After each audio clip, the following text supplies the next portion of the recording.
on, guys? I have finally returned from E3, and I'm ready to get back to making those sweet comic book related nerdy type thing videos. And this was one that I was dying to make while I was at E3, but unfortunately, I mean, I'm gonna post hopefully the vlog tomorrow, but there was just a lot of shit going on, and I wasn't able to work on any type of videos, and internet was kind of not great over there. But as you saw in the title, this video is about the freaking Justice League composer, Junkie XL, being replaced by the great Danny Elfman, and the biggest question here, is it a good move? Now, most of you, if you don't know who Junkie XL is, you're crazy, because he has been doing some of the amazing scores for some of the last, like, epic movies like Mad Max Fury Road, BVS. Like, he's done a lot of awesome soundtracks.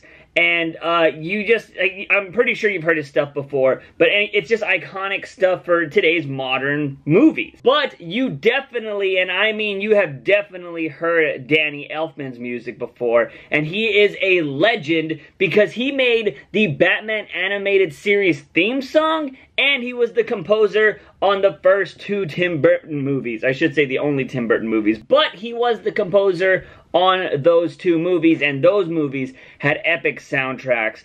And so a lot of people like this, and a lot of people don't. Then I will tell you the concerns. A lot of people like it because it's freaking Danny Elfman. He's an icon. He makes badass soundtracks. A lot of people don't like this because it's like, oh, well, we really like Junkie XL. He did BVS, and it feels like he is going to, like, changing the composer this late in the game might change the feel of this movie. Like, is it gonna all work together? And everybody has their pros and cons, but I think they are very adamant, like, I should say, no, they're very, like, good concerns, and, you know, about the movie, and I kind of want to discuss my thoughts on this whole topic. Before we jump into that, Junkie XL actually tweeted about this. He tweeted his response about being, you know, replaced by Danny Elfman, and this was his statement. As my mentor Hans Zimmer told me, you haven't made it in Hollywood as a composer until you've been replaced on a project. So I guess I finally graduated this week. It pains me to leave the project, but a big thanks to Zach for asking me to be a part of his vision, and I wish Danny, Joss, and Warner Brothers all the best with Justice League. So a very classy move by Junkie XL on his part. I mean, he's one of my favorite composers right now because he just feels like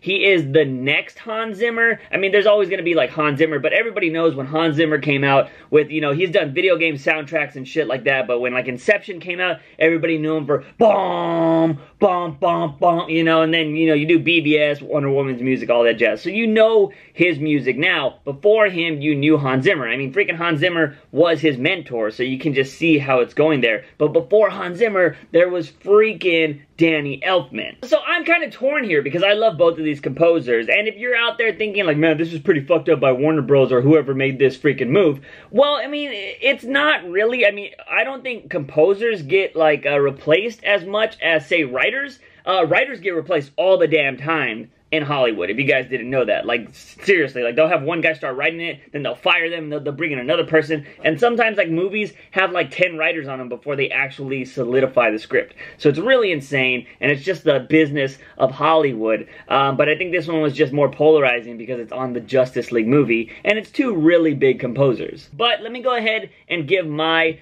opinion on this whole thing, and I'm gonna say awesome, but not awesome, which doesn't really help. But I'm gonna say I love it because Danny Elfman has made the, like, most iconic Batman just theme song of my childhood. Like, I knew that. Like, everybody knows that Batman animated theme song. That's one I still think some of the best, if not the best, Batman work ever. Like, written, you know, directed, everything. The Batman animated series is the shit. And just knowing that Danny Elfman made that score gets me excited for Justice League. But here is my issue with this, is because I didn't know, because I mean, he's a composer, he's made so many soundtracks before, is I didn't know that he was the composer for Avengers: The Age of Ultron. Now, I think a lot of us can agree that Age of Ultron wasn't the best Avengers movie or the best Marvel movie, but I'm not blaming any of that on Danny Elfman. But my biggest thing there is,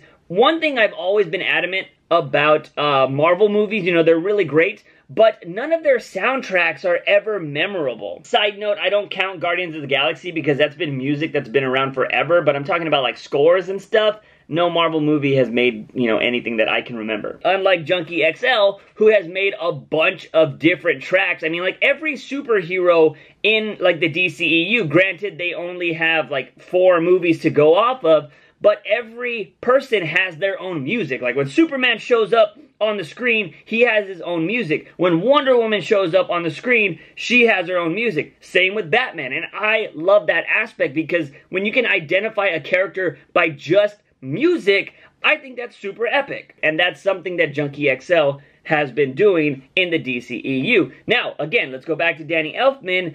That's what worries me with Danny Elfman, because I remember him from all the old school Batman stuff, you know, the Tim Burton films and the Batman animated series, but I don't know what he's done since then. I'm pretty sure he's done some stuff I'm like, oh shit, this is Danny Elfman, that's badass. But when it comes to Age of Ultron, I don't remember one iconic song or something that made me go like, oh shit, this is good, you know, that really made that movie so much better. And that kind of worries me, because I am a huge advocate that music makes movies. Like, if you could have an amazing cinematic badass movie, but if your music isn't good, that movie's gonna be shit. Like, and that's just what I think personally. But I don't know, I feel like music is a real big component to making these epic blockbuster movies work. And I'm not saying Danny Elfman can't do it. I'm hoping that maybe he's only good in DC movies and not so much Marvel movies. That could be it.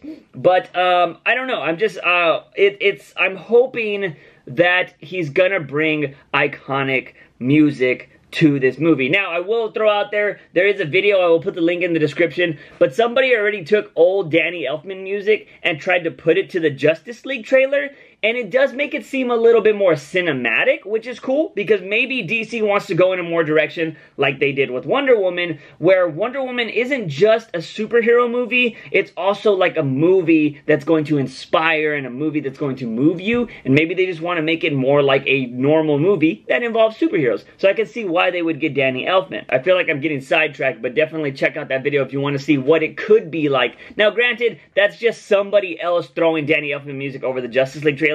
That's not Danny Elfman composing the film where he's actually watching and be like, oh, it should sound good here and all that jazz. Also, I do gotta say that I'm very curious that this move of hiring Danny Elfman and, you know, releasing Junkie XL happens after Joss takes over Justice League, because before we had Junkie XL this whole time, you know, unfortunately Zack Snyder had to leave to deal with the family tragedy. Josh comes in, and bada bing, bada boom, we have a new composer who's Danny Elfman, who worked with Joss on Avengers Age of Ultron. So it makes me think, how much power does Joss really have? And are we starting to see the turning of the tide of the next person that is going to take the DCEU in the next big direction? Well, a lot of people are saying that Joss is going to have a bigger part in the DCEU universe. He might be, you know, taking over for Zack Snyder, because we don't know. Zack Snyder does not have any movies slated in the DCEU after Justice League. I thought he was going to be a part of Justice League 2, but it doesn't seem like that's going to be happening anymore. So as of right now, nobody knows what he'll be doing after this. He could just be going on to make other different types of movies after this Justice League movie. Meaning Warner Brothers is going to need somebody to steer the boat, and that could easily be Joss, and we could start being able to see the power that he is doing by bringing in Danny Elfman. And, you know, we're going to see. I'm excited. Like I said, I loved the first Avengers. Wasn't a big fan of Age of Ultron just because I thought the villain was corny, cheap, and wasn't even threatening in that movie. But I'm really interested to see what Joss is going to do in the DCEU, since he's not really going to have, you know, the Kevin Feige being like, you can't do this, you can't do this, we need to be able to sell toys, you need to be able to do this, that kind of stuff. You know, the Warner Brothers is just like, we want a badass movie that's going to make a lot of money. That's all they care about. And I think, you know, he's going to be able to get a little bit darker and do stuff like that. So it's just interesting. I wanted to talk about this topic because, you know, we are changing, you know, 2 big composers have come in and started working on Justice League. Unfortunately, one is out now. But I'm so interested to see what's going to happen with Danny Elfman, his composer, and what's going to keep going on with Joss as the director of Justice League. I mean, they're refilming stuff right now. They're doing reshoots and they're filming new scenes because, you know, I guess they want the movie to flow a little bit better. So that kind of excites me because a lot of people were so worried about, you know, when BVS, like the extended version was so much better than, you know, the theatrical version. And I think Warner Brothers doesn't want to do that anymore. Like, they want to just have like clean cuts like Wonder Woman was. Wonder Woman had no extended scenes or extra scenes, so I think that maybe that's what they're doing with Justice League. I'm excited. I want to know what your guys' thoughts on Danny Elfman coming in here and actually going to be scoring the Justice League movie. But that is it, guys. I'm glad to be back. Don't forget, as always, if you want to support this channel like these awesome people did, you can always check out the Patreon, or you can do the OG thing and give this video a like and share it with all of your Justice League buddies. Don't forget to hit that subscribe button for all things nerdy and geeky on this channel. As always, I'm your host, JUICEbox. Remember, when you wake up in the morning, ask yourself something. If I have my daily dose of juice, see you guys next time. Bye!